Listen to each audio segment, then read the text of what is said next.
Issa bħala f'tradizzjoni għandna dejjem il-pietka tat-tifel.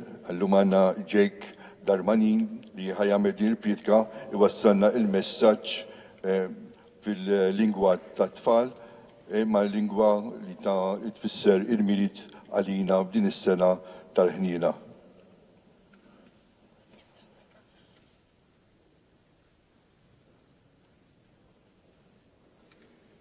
Ikolli ngħid li malli tarawni hawn fuq, titbissmu f'qalbkom u tgħidu x'jidhirlu dan id-daqsxejn ta' tifel bil-kemm jidher. Forsi jrid jagħmilha ta' xi predikatur ċkejken? Għandkom raġun. Sewwa qed tgħidu jien la naf nippriedka u lanqas naf nuża kliem tqilu sabiħ. Biss li rrid ngħidilkom illejla hija aħbar ta' ferħ kbir. Iva ħut jifirħu, għax illum twedilkom il-ħellis Kristu Ġesu. Ta' bilħaq, li din hija aħbar ta' ferħ kbir. L-anġli ta' smewit waslu din l-aħbar ta' ferħ lir-rajja fl-ewwel milied. U illum din l-aħbar irrid iwassal lilkom jien fis-sena tal-ġublew tal-ħniena li Kristu hu l-wiċċ ħanin ta' Alla. Forsi tistaqsuni, imma x'ġiel il-Ġesu jitwieled fostna? Wara li Adam u Eva għamlu id-dnub, il-ġenna nagħlqet għall-bnedmin kollha.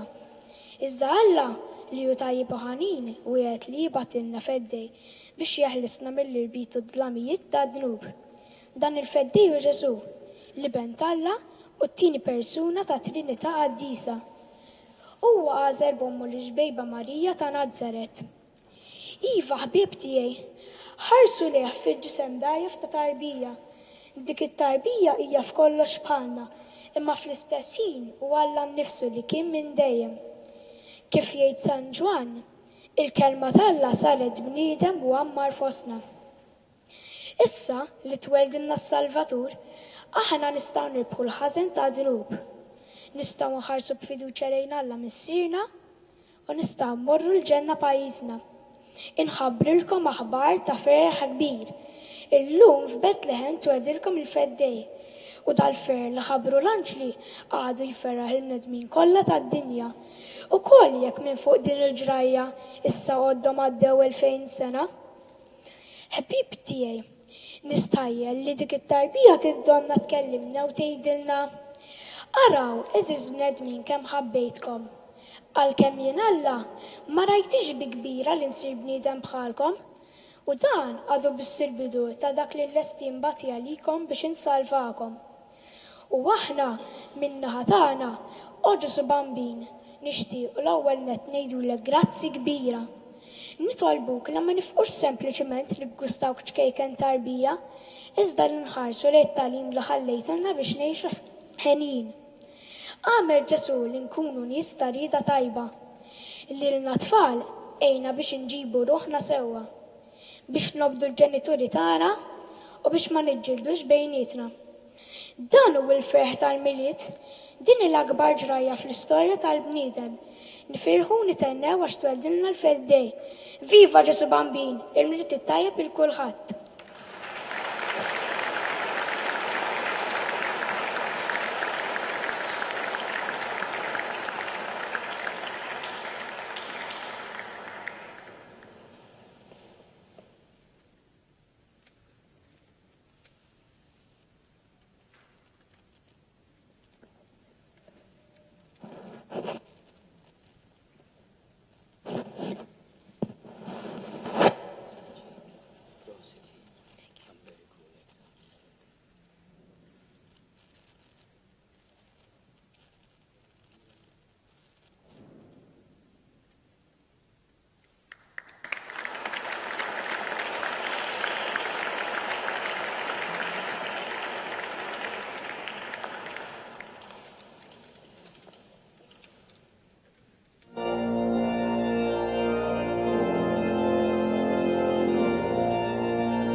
Fl-isem tal-Missier u tal-Iben u tal-Ispirtu Santu, il-paċi ma'kom.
insegwu it-tieni salm mill-Kotba Żgħar paġna 7.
Paġna 13.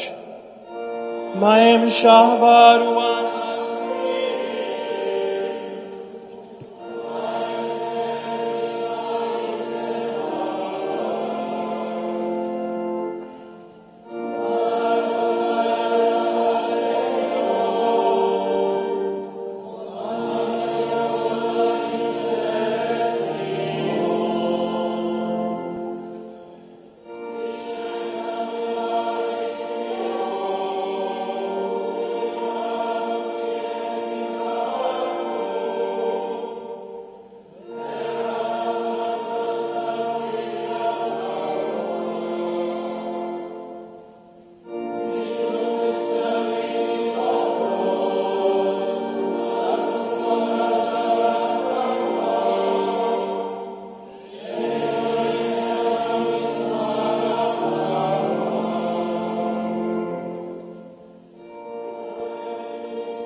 Qari mill-ktieb tal-profeta Isajja.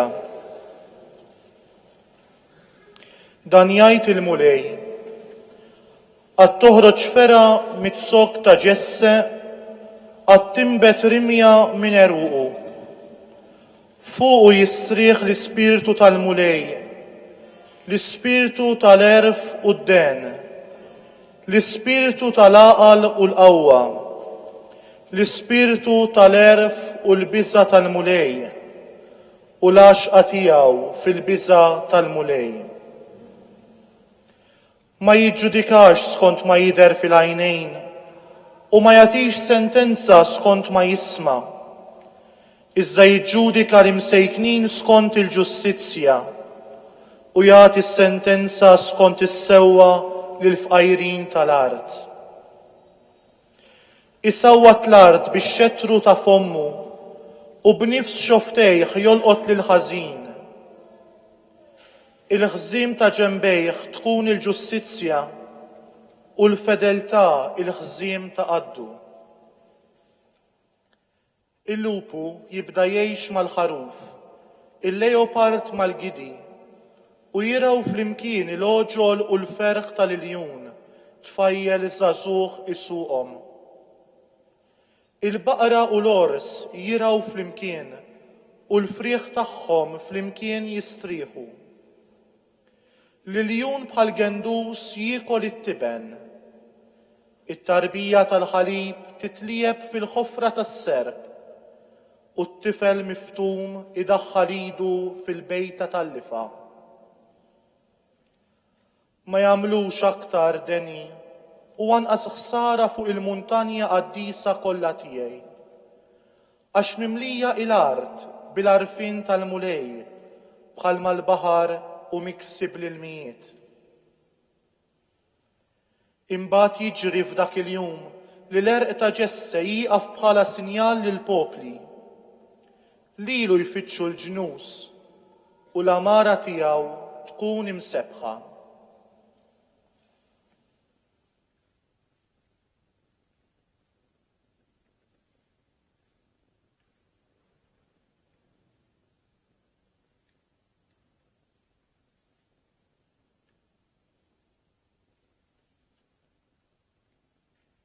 Illum is-sultan tas-Smewwiet oġbu jitwielet għalina minn xebba biex li l-bniedem li kien mitluf jerġa' jsejjaħlu għas-saltna tas-sema.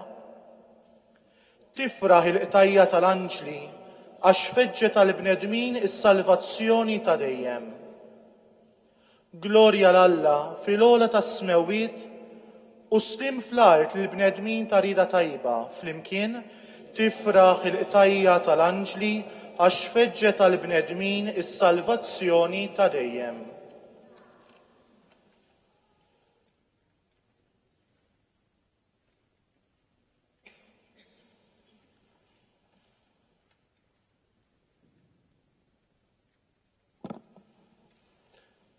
Qari mid-diskors tal-Papa San Iljun il-Kbir. Eżis, illum twilet is-Salvatur tagħna. Ejjew nifirħu. Mhuwiex sewwa li wieħed isewwet qalbu fejn hi mwielda l-ħajja, dik il-ħajja li qerdet il-biża' tal-mewt u mlietna bil-għena tal-ħajja ta' dejjem. Ħadd mu se jkun imċaħħad minn semu f'din ix-xrara ta' għena li għalih kulħadd xorta waħda u imsejjaħ. Għax sidna li qeret id-dnub u l-mewt, bħalma l-ħadd minna ma sab nieqes mill-ħtija, hekk ġie biex jeħles lil kulħadd. Jitenna l-qaddis għax wasal għal premju, jifraħ il-midneb għax hu mistieden għal maħfra, jieħu r-ruħ il-pagan għax issejjaħ għal ħajja. Għax liben ta' Alla fil-milja ta' żminijiet kif fassal Alla fil-pjan qoli tiegħu li ħadd ma jista' jiflih. Sar bniedem biex jerġa' jħabbeb il-bniedem mal-ħallieq tagħhom. U hekk ix-xitan li bih daħlet il-mewt fid-dinja jintrebaħ bis-saħħa ta' dik l-istess natura li bija u kien ħareġ rebbieħ. Kien għalhekk li meta twielet il-mulej, l-anġli għannew glorja l-Alla fl-oli ta' smewiet u ħabbru sliem fl-art lill-bnedmin ta' rieda tajba. Għax huma raw lil Ġerusalem tas-sema tibda timbena mill-ġnus kollha tal-art. U jekk jifirħu daqshekk l-anġli fil-kobor kollu tagħhom, kemm għandhom għax jitennew il-bnedmin fiċ-ċokon tagħhom u dim emil bħal dan ta' tjieba ta' Alla, emil li ħadd ma jista' jfissru bil-kliem. Nitlu ħajr l-Alla mela eżis tiegħi permezz ta' ibnu fl-Ispirtu Santu għax fil-qalb l-aktar ħanina tiegħu li bija ħabna huwa ħenna lina u meta konna mejta minħabba dnubietna tagħna ħajja ġdida fl-imkien ma' Kristu biex bih inkunu ħolqien ġdid, xogħol imsawwar mill-ġdid. Ninsaw il-bniedem il-qadim bl-emejjal tiegħu u la darba issa ksibna sehem fit-tnissil ta' Kristu ejjew niċħdu l-emejjal tal-ġisem. Araf onisrani il-kobor tiegħek, int li sseħibt ma' Alla fin-natura tiegħu. La terġax taqa' fil-post baxx ta' dari bħajja mix-xierqa. Ftakar tal ma ras u ġisem int membru. Żomm f'moħħok li int inqtajt minn taħt is-seta tal-lamijiet u għaddejt fid-dawl u s-saltna ta' Alla. Bis-sagrament tal-mamudija sirt tempju tal-Ispirtu Santu. Qis l-Ispirtu hekk qaddis li għammar fik ma tkeċċeħx minnek b'emejjel ħsiena u tintalaq mill-ġdid taħt il-jasar tax-xitan. Għax il-ħlas tal-fidwa tiegħek u d-demm ta' Kristu.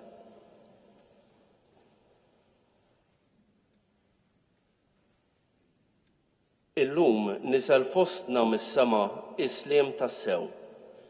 Illum is-smewwiet xerdu l-għasel fuq l-art kollha. Illum feċ id-dawl tal-fidwa l-ġdida. Il-jum imħejji għalina sa mill-qedem. Il-jum tal-ena ta' dejjem. Illum is-smewwiet xerdu l-għasel fuq l-art kollha.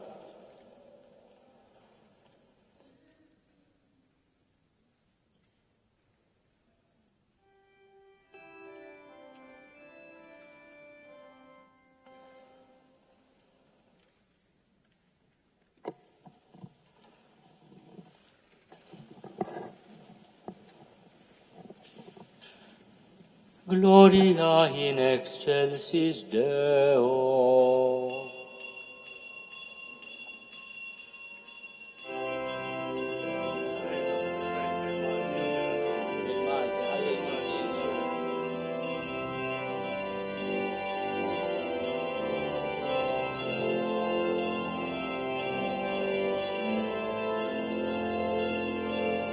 Anche il missier Nathan, anche il missier Nathan. Sarà dieta,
nitolbu.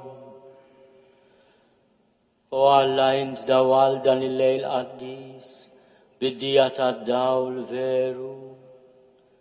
Għamel li kif id-dinja rafna l-misteru tad-dawl ta' ibnek. Ek ukoll fis-sema nitaxqu bil-ferħ tiegħu. Bibnek Ġesu Kristu sidna li hu Alla, u miegħek jgħixu jsaltan flimkien mal-Ispirtu Santu, għal dejjem ta' dejjem.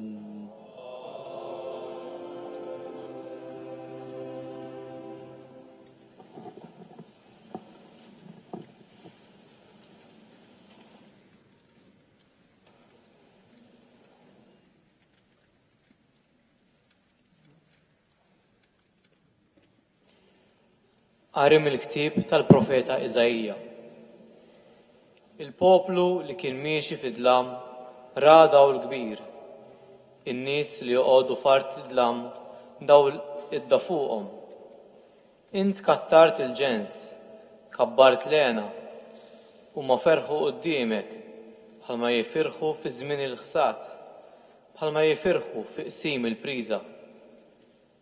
Għax il-madmat li kien itaqlu u l-ħatar ta' fuq spallejh u l-bastun tal-argużin, int kissirtom bħal fjum midjan, għax kull qorq li jħabbat fit-taqtija, kull mantel marrar fid-dem, jispiċċa l-ħruq biex jiklu n-nar.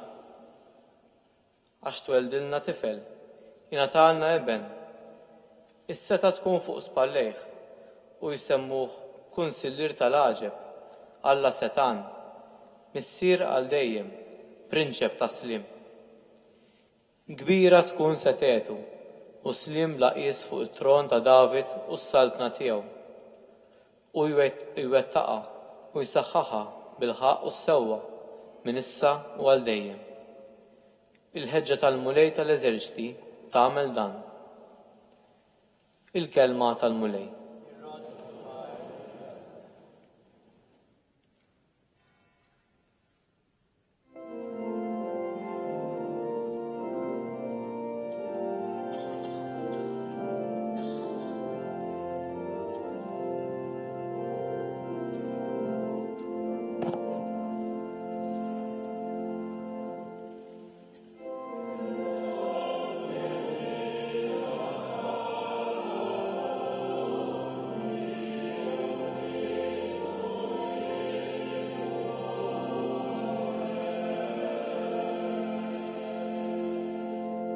Inkantaw il-kol flimkien mal-kol.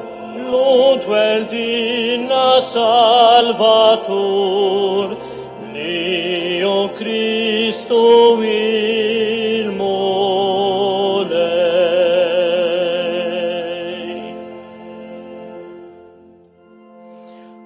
Annu lil-mulej anja ġdida, annu lil-mulej kolla, annu lil-mulej birko ismu. Inkantaw il-flimkien.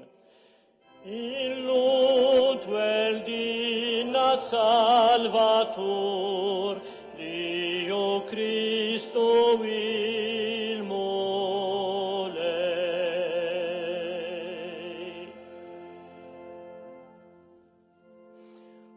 Abrumijum alium is salvazioni Tio. Xandru fost il-ġnus il-gloria Tio. Fost il-popile ġubit Tio.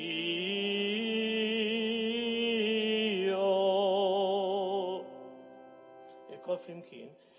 Illud weldinna Salvatur, Dio Cristo il-molej.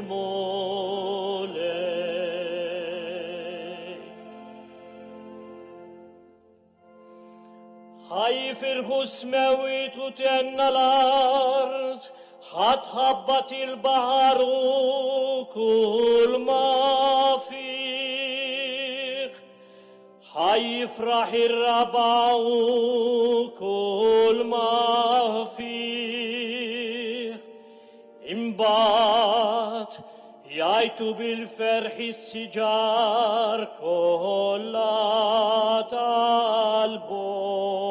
البوس الكل يمكن يكنتاو Illuntu el dina salvatur, Dio Cristo il mulei.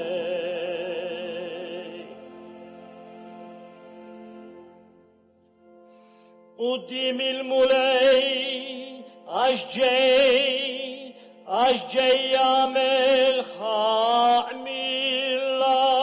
الأرض ويعملها من الدنيا بجوستيزيا ومن البوبل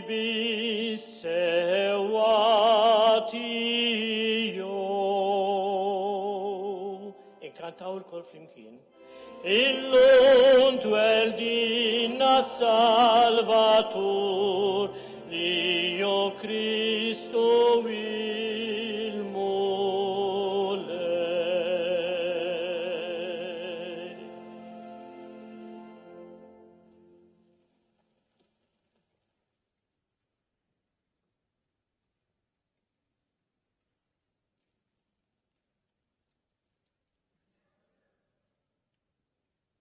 Qari mill-Littra ta' San Pawla Apostlu lil Titu. Aziz, deret il-grazzja ta' Alla għas-salvazzjoni lil bnedmin kollha. Itra wimna nwarbu l-ħażen u l-ġibdiet tad-dinja biex ngħixu bir-rażna u l-ġustizzja u t-tieba f'dan iż-żmien. U nistennew it-tamaħinja u d-dera tal-glorja tal-Kbir Alla u Salvatur tagħna Ġesu Kristu. U li tali l-nifsu għalina biex jifdina minn kull ħażen u jnaddafna u jagħmel minna poplu mażul għalih, poplu imħeġġeġ għall-emil it-tajjeb. Il-kelma tal-mulej.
Il-mulej ma'kom. Qari mill-Evanġelju skont San Luqa.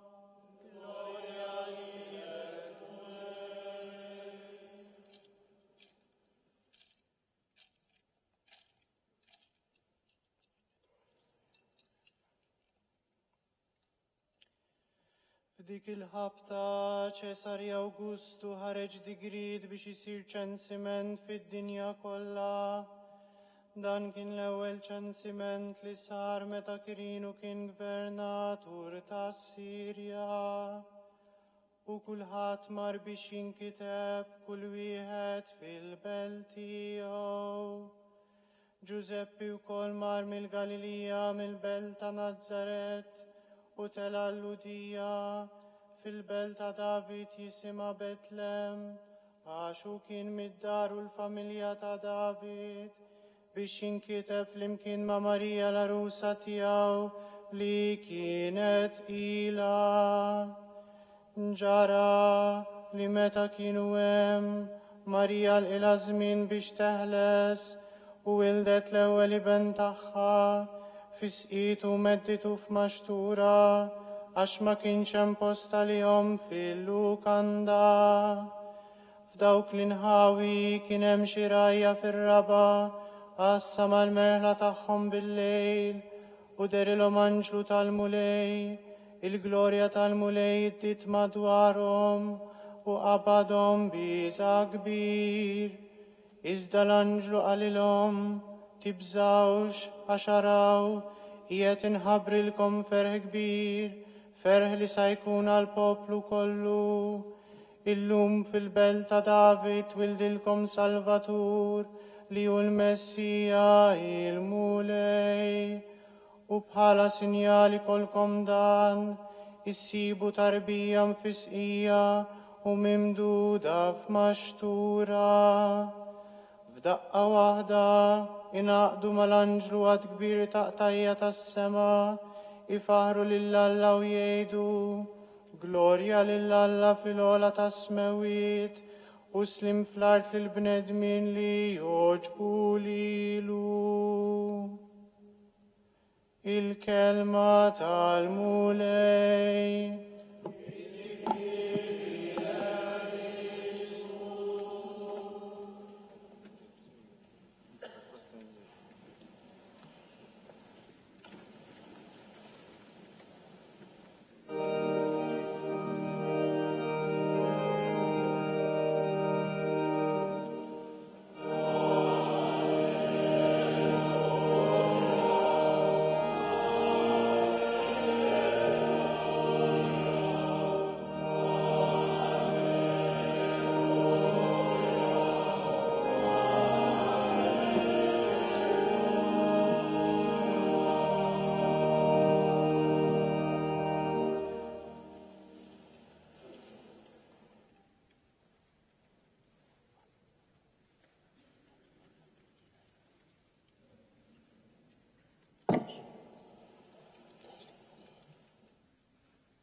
ħajġi l-ktib ta' intom diġa smajtu żewġ omeliji, waħda ta' Ġejku li għandu nas iżjed mill-isħof. Imma kważi qegħdin hemm ta' kont qed ngħira l-Papa li ta' nofs il-lejl bdija fid-9:09 mhix idea ħażina ħafna. U smajna wkoll omelija tal-Jun il-Kbir, jiena m'iniex it-tigra imma l-isħof. U nixtieq naqsam ftit ħsibijiet osra dan il-lejl qaddis. Din is-sena jiena nirrifletti fuq il-Vanġelu li għadna kemm smajna minn San Luqa u li nisimgħuh kull sena f'dan il-lejl qaddis. Laqatni il-fatt li ir-rakkont ta' San Luqa qegħdin fil-bidu tal-kapitlu 2. San Luqa jipprova jagħtina ħjiel kronoloġiku tal-avveniment li se jirrakkonta. Jagħmel hekk fil-kapitlu li bih jibda l-Vanġelu fl-ewwel kapitlu jerġa' jirrepeti din il-noda kronoloġika fil-bidu ta' dan it-tieni kapitlu u jerġa' jagħmel l-istess fil-bidu tat-tielet kapitlu li jibda il-ħajja pubblika ta' Ġesu meta Ġesu kellu 30 sena. Għaliex San Luqa huwa preokkupat bid-dettall kronoloġiku dik il-ħabta Ċesari Awgustu ħareġ digriet biex isir ċensiment fid-dinja kollha. Dan kien l-ewwel ċensiment li sar meta Kirinu kien gvernatur tas-Sirja. Jissemmew żewġ protagonisti storiċi, Ċesari Awgustu u Kirinu li kien gvernatur tas-Sirja. Sirja kienet ikbar mill-Sirja li nafu llum, kienet tinkludi l-Lebanon u anke parti mill-Galilea pratikament. Kienet Sirja ħafna iżjed kbira minn dik ta' Assad tal-lum. Imma nitkellmu dwar l-istess parti ġeografika li 2000 sena ilu kienet art tal-inkwiet u għada hekk sal-ġurnata mħazza tal-lum.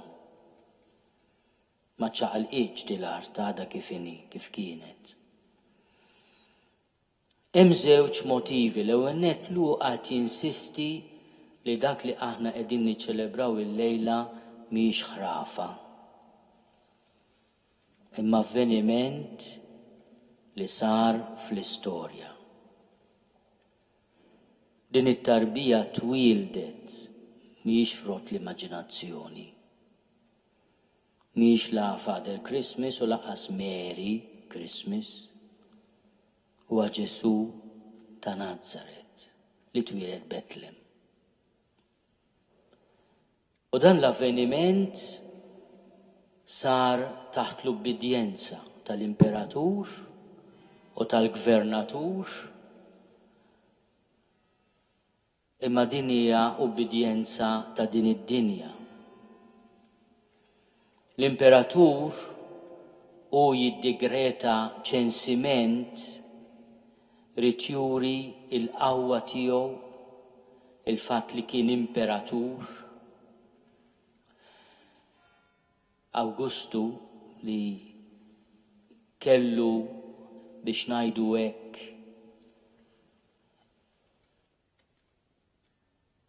il-vanto, biex ngħidu hekk kien jgħid b'ċerta gburija li uġab il-Pax Romana, dak il-paċi fid-dinja ċivilizzata dak iż-żmien, ħabbar lilu nnifsu bħala il-missier tal-popli tiegħu. U tal lilu nnifsu dan it-titlu, missier tal-popli tiegħu. U beda jissejjaħ ukoll Salvatur. U Kyrios ukoll Mulej. Mela meta Luqa jintroduċi ir-rakkont tat-twelid ta' Ġesu b'dan il-personaġġ storiku li lilu nnifsu ta' dan it-titli kbar qed jinfexxu wkoll ftit ironija. Għaliex? Għax jekk aħna ninnotaw it-taħbira li l-anġli jagħtu lir-rajja, nindunaw li l-istess titli li l-imperatur Awgustu storikament kien adotta liħ innifsu ftit qabel, l-anġli jindikaw bihom tarbija ċkejkna, infisqija u mimduda f'maxtura. Hija tinħabbrilkom ferħ kbir. Ferħ li se jkun għal poplu kollu. Illum fil-belt ta' David, mhux ġo Ruma, fil-belt ta' David, Betlem, twildilkom Salvatur li hu l-Messija il-Mulej. 3 titli.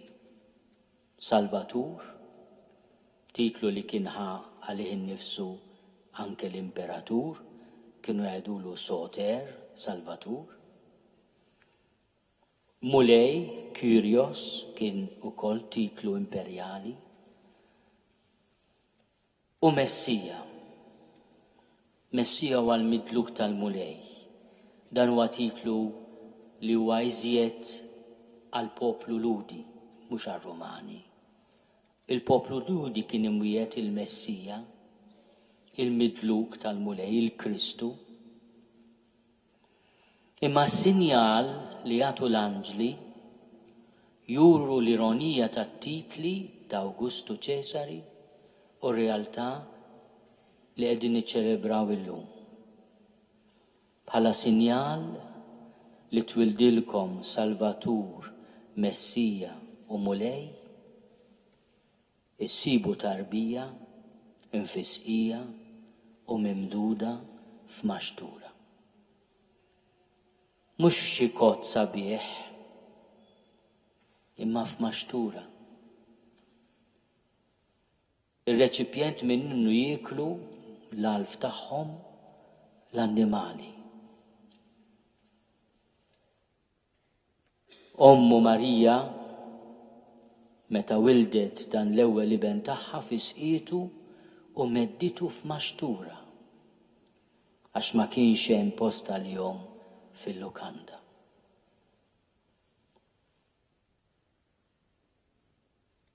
Bil-Latin il-kelma maxtura hija impresepio. Aħna l-kelma presepju, meta nużaw il-kelma presepju, nużaw għax-xena kollha l-isem tal-maxtura. Din il-maxtura hija sinjal li twilet għalina is-Salvatur u għalhekk it-tarbija 8 tim oħra tissemma Ġesu Alla jsalva. U l-Messija, l-imwiet, il-midluk, il-Kristu huma l-istess kelma, Kristos, il-midluk, il-Messija. U l-Mulej. Aħna qegħdin fis-sena tal-ħniena. L-ironija tal-Luqa u jintroduċi l-Vanġelu ta' twelid ta' Ġesu bl-arroganza tal-poter ta' Awgustu, u mbagħad jindika lil veru Salvatur, lil veru Mulej hija tarbija f'maxtura. Tindika din l-aħbar straordinarja tal-ħniena ta' Alla. Kif tista' inti taqta' qalbek minn Alla u mill-ħniena tiegħu meta tħares lejn din it-tarbija f'maxtura? Ma tistax. Aħna l-kol nagħmlu kuraġġ. Meta l-wiċċ ħanin tal-Mulej, l-ewwel ħaġa u l-ewwel darba li jixref fuq ix-xefa' ta' ħajjitna huwa l-wiċċ ta' tarbija, mhux tal-Imperatur. Li wara kollox irid jgħodna biex jitlobna xi taxxa. Għax iċ-ċensiment kien isir għal żewġ skopijiet, għat-taxxa u għas-servizz militari. Imma l-Lut kienu eżenti mis-servizz militari. Mela nafu li fil-Ludija iċ-ċensiment kien isir biex jiġbru t-taxxi. Din it-tarbija ma tiġbor l-ebda taxxa. Imma tqassam il-ħniena. U tqassama b'xejn. U il-kelma ta' din il-ħniena u ta' din l-imħabba li b'xejn hija grazzja. Għalhekk San Ġwan jgħidilna li l-Alla għadu ħadd ma rah, imma l-iben il-waħdini tiegħu li hu fih dan il-missier urina il-milja tad-divinità. Għax li lu rajnieħ mimli grazzja u verità. U Ġesu mimli grazzja għaliex u għal-liben ta' Alla li sar bniedem biex lili u lilek jipperswadina li ma jħobbniex għax aħna twajbin, ma jħobbniex għax aħna bravi jew qaddisin, imma jħobbna u ta' ħajtu għalina. Ftakru fit-tieni omelija wara ta' Ġejk li smajna llum, meta l-Juni l-Kbir jgħidilna tinsewx il-prezz tal-fidwa tagħkom huwa d-demm ta' Kristu. U għalhekk nisemgħu bil-qalb u nagħlaq b'dan il-ħsieb. Il-kelma tal-Apostlu missierna San Pawl lil Titu. U tal-lilu nnifsu għalina, met inti tħares lejn il-presepju, jew inkella lejn il-bambin li għandek fil-maxtura d-dar. Aħseb dan, u ta' lilu nnifsu għalik, u ta' lilu nnifsu għalina, biex jifdina minn kull ħażin, u jnaddafna, u jagħmel minna poplu mażul għalih. Poplu mħeġġeġ għall-emili tajjeb. Din is-sena dan l-emili tajjeb huwa l-emil tal-ħniena, l-opri tal-ħniena. Li inti titma' lil minu bil-ġuħ, tisqi lil minu bil-għaġġ, iżżur lil minu waħdu, tinsewhomx il-qraba li huma weħidhom. Jekk hemm xi ħadd mill-familji lek ma tisimgħu ħu l-ewwel pass inti, għamel bħal Ġesu, kun int li ċempel, għax aħna ħafna drabi mbagħtu bis-supervja, iċċempeli, mhux iċċempelu. U nibqgħu sejrin hekk, u ma jċempel ħadd li l-ħadd mbagħad. Kemm hi sabiħa li aħna fil-miliet waqt li nifrakru li bentalla sar bniedem nagħmlu l-ewwel pass aħna biex inħobbu lil xulxin u nkunu tassew poplu imħeġġeġ għall-imili tajjeb.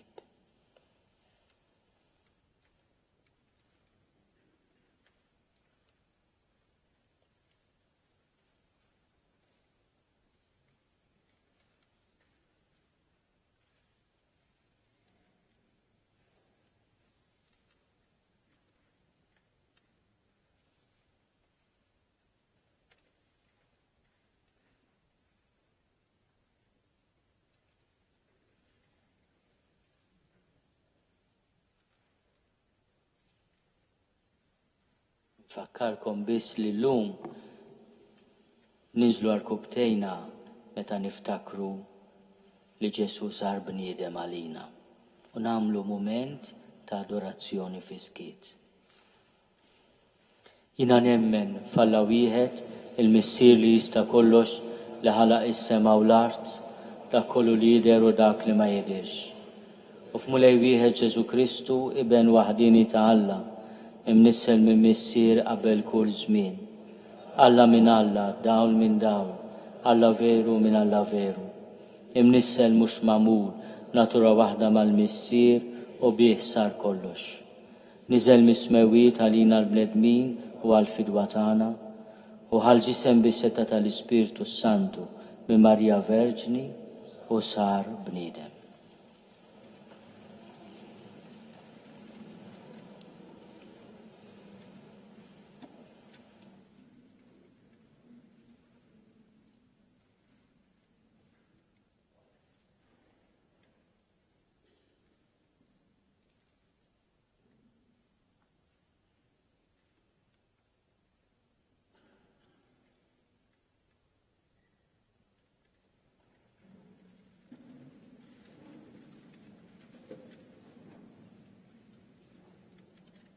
salbu ħalina bata taħt Ponzi Pilatu, mietu difnuħ. U fit-tielet jum qam minn bejn l-imwiet skont il-korba mqazza. U tela s-sema u qiegħed fuq l-emin tal-missier. U għandu jerġa' jiġi bil-glorja biex jagħmelha mill-ħajjin u mill-mejtin. U s-saltna tiegħu ma jkollix tmiem. U fl-Ispirtu Santu mulej li jagħti l-ħajja li ġej mill-missier u mill-liben. Li hu meqjum u mweġġa flimkien mal-missier u mal-liben u li tkellem fom il-profeti. U fi knisja waħda qaddisa, kattolika, apostolika. Nistqarma mudija waħda għal mafra ta' dnubiet. Nistenna l-qawma mill-imwiet u l-ħajja ta' żmien li ġej. Amen. Ħuti Eżiż, waqt li qegħdin nifirħu l-koll bil-ħniena lill-missier wera magħna fit-twelid tal-iben il-waħdini tiegħu bħala bniedem.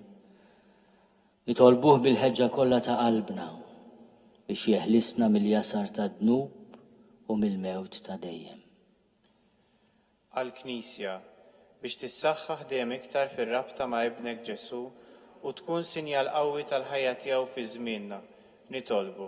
Ismana nitolbuk mulej. Għal dawk li għandhom is-seta' jmexxu lil pajjiżna biex id-dawl ta' ibnek jiddifhem ilhom. Nitolbu. Ismana nitolbuk mulej. Għal dawk li huma f'sitwazzjoni mwera biex f'dawn il-jiem huma wkoll iġarbu l-ferħ u s-sliem imħabbar mill-anġli. Nitolbu. Ismana nitolbuk mulej. Għal dawk li jinsabu l-bot mill-eżiż tagħhom biex iġeddu fihom l-imħabba lejhom. Nitolbu. Ismana nitolbuk mulej.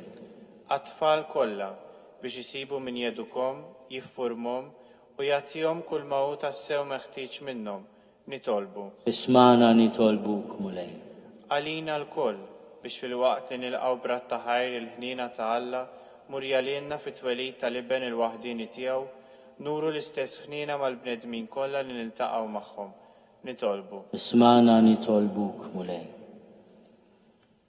Missier, ibnek twilet għalina u jistedinna biex nesqu lejh u nimxu warajh.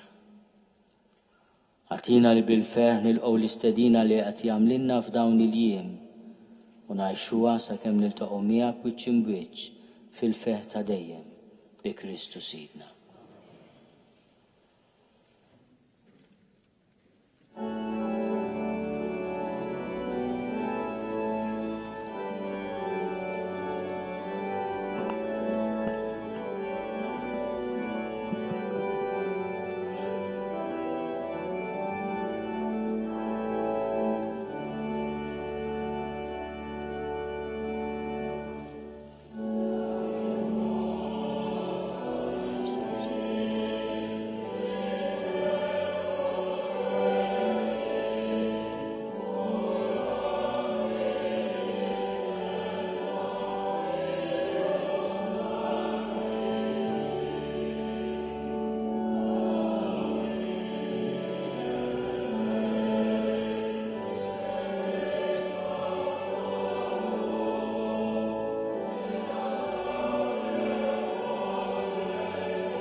Nitolbu ħuti biex is-sagrifiċċju tiegħi u tagħkom ikun jogħġob lil Alla l-Missija li jista' kollox.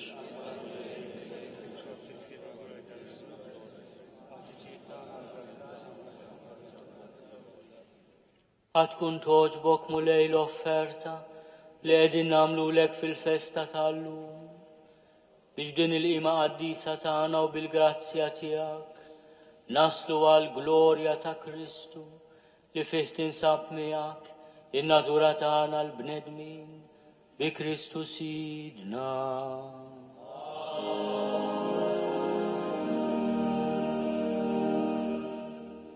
Il-mulej ma'kom.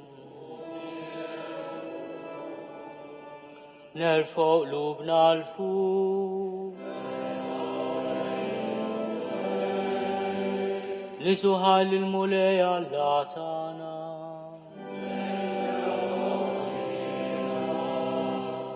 Sewwa xira tassew mulej missier Qaddis, Alla ta' dejjem li tista' kollox. Tajjeb u taġi tas-salvazzjoni tagħna li dejjem ukoll imkien inroddu lek ħajr. Għax bil-misteru tal-verb magħmul bniedem, rajna dawl ġdid mid-dija tiegħek.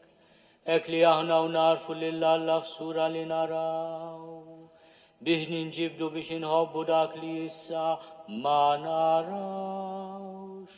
Għalhekk mal-anġli u mal-arkanġli, matroni ma' dominazzjonijiet, ma' tajja kollha tal-eżerċiti tas-sema, intennu l-innu tal-glorja tiegħek u nkantaw lek bla ħeda.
Missier.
Missir ħanin mitċokontana nitolbuk bibnek Ġesu Kristu sidna, ilqa u birek dawn l-offerti safja u qaddisa li ġibna għas-sagrifiċċju. Aħna nofruhom nok l-ewwel net tal-Knisja tiegħek qaddisa u kattolika, għatija islim ħarisa għada u mexxija mad-dinja kollha. Flimkien mal-qaddej tiegħek il-Papa Franġisku, miegħi qaddej tiegħek mingħajr ma jistoqli u mal-istfijiet kollha li ħadnu jistqarru l-fidi vera kattolika li għaddewna l-Apostli. Ftakar mulej fil-qaddejja tiegħek u f'dawn kollha li hawn madwarna. Int taf tajjeb il-fidi u r-rabta tagħhom miegħek. Għalihom aħna nofrulek u huma wkoll joffru dan is-sagrifiċċju ta' tifħir għal-ġid tagħhom u ta' qrabathom biex jiksbu il-fidwa ta' ruħhom u jaqilgħu s-saħħa u s-salvazzjoni li jittamaw. Huma jresqu t-talb u x-xewqat tagħhom quddiemek Alla ta' dejjem ħaj u veru.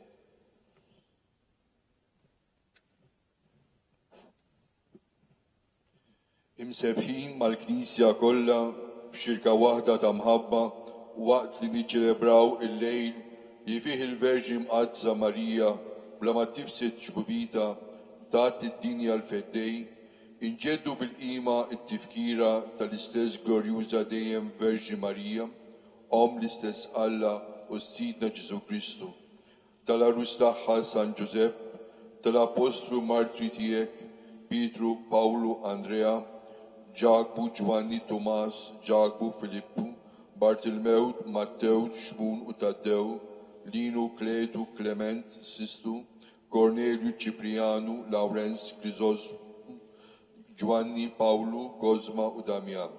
U tal-qaddisin tiegħek kollha għal-merti u t-tarb tagħhom ejna f'kollox u ħarisna bi Kristu Sidna. Il-qani tolbuk mulej din l-offerta tagħna u tal-familja kollha tiegħek. Seddaq ħajjitna fis-slim, eħlisna mit-telfin ta' dejjem u għodna fil-merħla tal-mażulin tiegħek.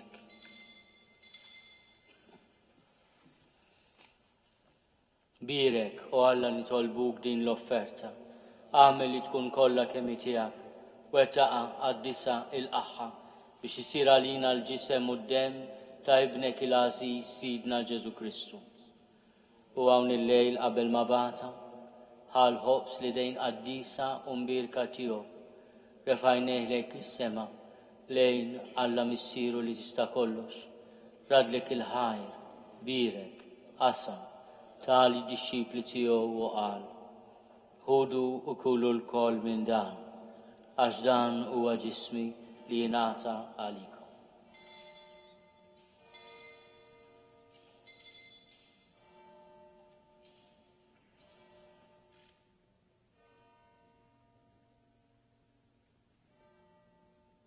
Ekku kol wara l-ikla ħadan il-kalċi għażiż li dejn qaddisa u mbirka tiegħu. Reġarat il-ħajr, birek, tali d-disċipli tiegħu u qal, ħudu u xorbu minnu l-koll, għax dan huwa l-kalċi ta' demmi tal-patt il-ġdid li jibqa' għal dejjem. Id-dem li jxerret għalikom u għal-bnedmin kollha għal-maħfra ta' dnubiet. Għamlu dan tifkira tiegħek.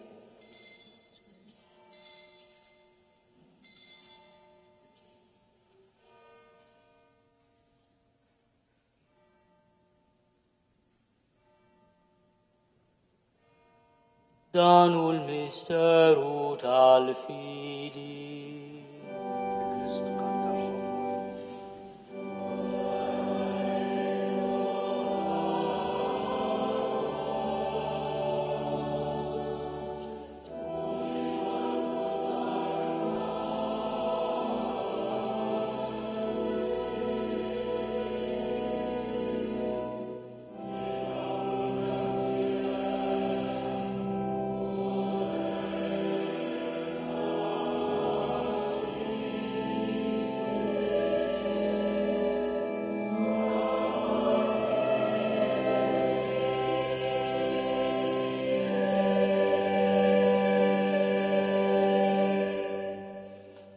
Għalek mulej aħna ministri tijak u l-poplu għaddis tijak. Aħna u namlu dan tifkira tal-passjoni mqazza tal-istess ibnek Ġesu Kristu sidna, tal-qawmin tiegħu mill-imwiet u tal-tluħ glorjus tiegħu fis-sema. Nofru l-seb tiegħek bla tarf mill-ġid li inti stess tajtna, vittma safja qaddisa bla teba, il-ħobs qaddis tal-ħajja ta' dejjem u l-kalċi tas-salvazzjoni bla tmiem. Ixħed fuqhom ħarsa ta' tjieba u slim, il-qaħħom bħalma oġbok tilqa l-offerti tal-qaddej ġus tiegħek Abel, is-sagrifiċċju ta' missierna Abram u sagrifiċċju li offrirek il-qassis il-kbir tiegħek Melkisedek, sagrifiċċju qaddis vittma bla teba. Fiċċo kontana nitolbuk Alla li tista' kollox, għamel li l-anġlu qaddis tiegħek iwassalhom quddiem l-altar tiegħek fis-sema biex aħna l-koll li nieħdu semna mill-altar u nitqabnu bil-ġisem u d-dem mimqaddes ta' ibnek, nimtlew kull barka u grazzja tas-sema.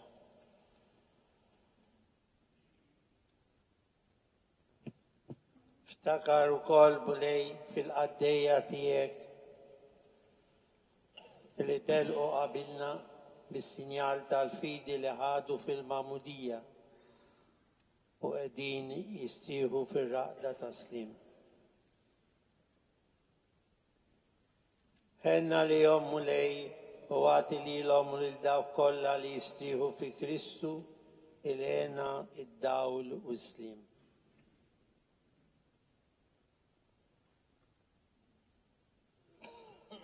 Li l-koll mitimbin għaddeja tijak, li nittamaw fil-kotra tal-ħniena tijak. Għatina sem fil-xirka tal-qaddisin apostli u martri tijak. Giovanni, Stefnu, Mattija, Barnaba. U tal-qaddisin tijak kolla.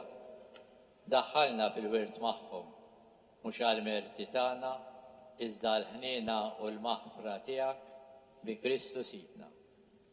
Bih mulejn dejjem taħlaq u tqaddes dan il-ġid kollu, timliħ bil-ħajja, dbirku u tqasmu lilna.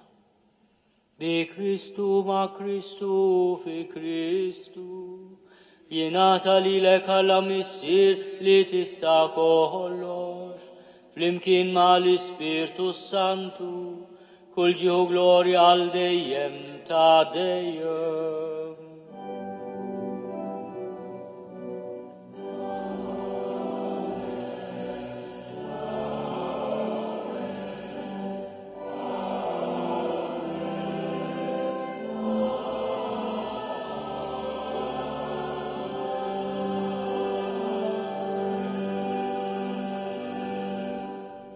Ejjew nitolbu kif għallibna u ridna nagħmlu li bent Alla għas-salvazzjoni tagħna.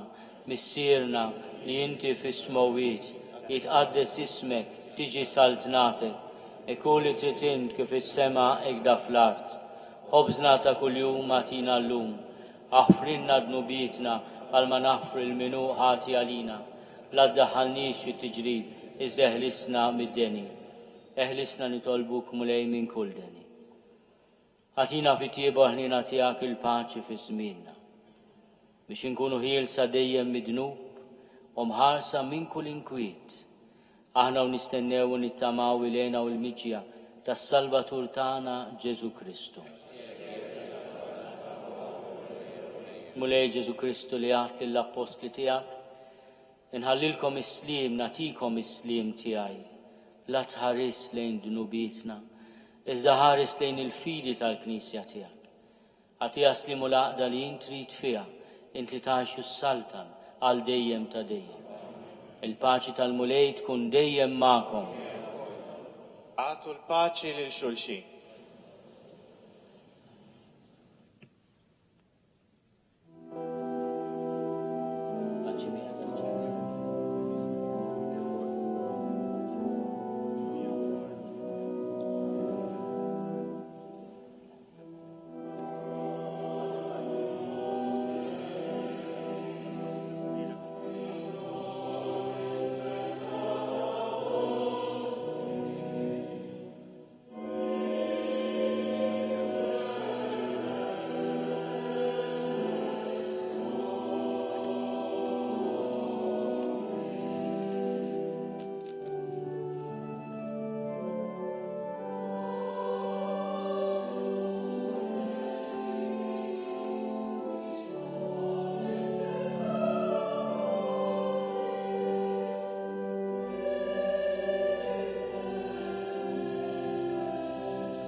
danu l-ħaruf ta' Alla, danu li neħid nubiet ta' dinja, ħenin dawk li huma mistiedna għall-ikla tal-ħaruf.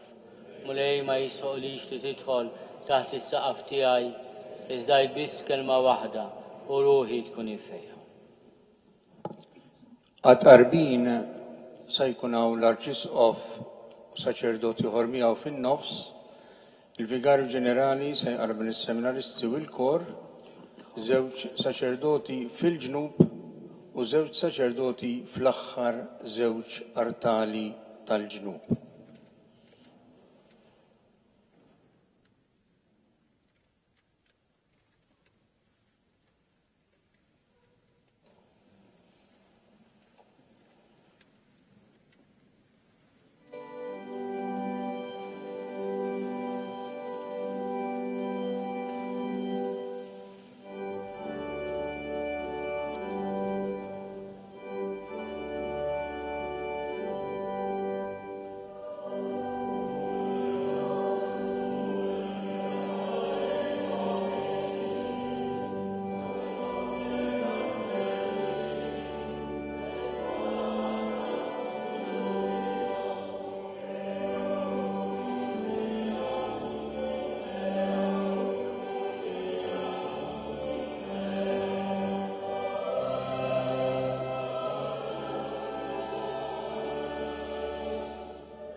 nitolbu.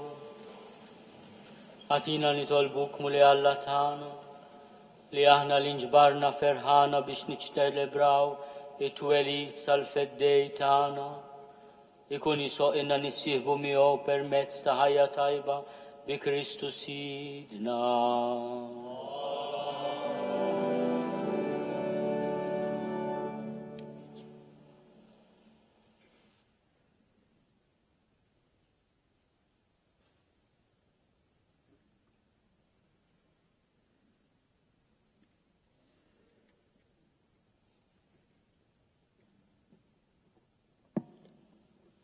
Il-mulej ma'kom.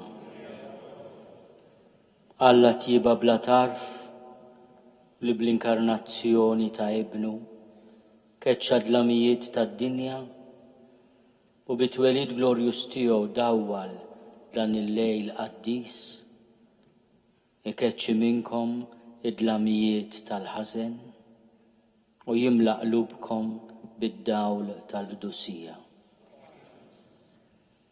U li permezz ta' anġlu mela bil-ferħ lir-rajja bl-aħbar twelid tas-Salvatur tagħna ifawwal lilkom ukoll bilena u jibatkom ix-xandru l-Evanġelju tiegħu. U li bl-inkarnazzjoni ta' ibnu għaqqat il-ħwejjeġ tal-art ma' dawk tas-sema jimlikom bis-sliem u jsaħħaħ ir-rida tajba tagħkom u jseħibkom fil-ġid tal-Knisja tas-sema. Iberikkom Alla li jista' kollox, il-Missier u l-Iben u l-Ispirtu Santu.